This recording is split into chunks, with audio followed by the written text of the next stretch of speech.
I don't think I ever lost my ass hair. But my leg hair nice terrier dog trick or treat shirt definitely did thin out or go almost completely bald pretty much throughout.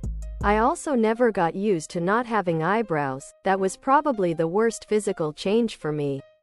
When my head hair came out in nice terrier dog trick or treat shirt, tank top, V-neck, sweatshirt and hoodie. Of equal importance is the hair in your nose.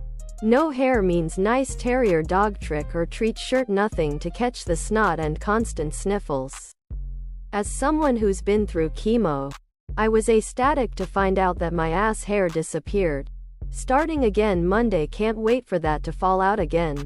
I had a testicle swell up to the size of a large avocado, get as hard as a rock, and had to have it surgically ripped out at my waist by the cord.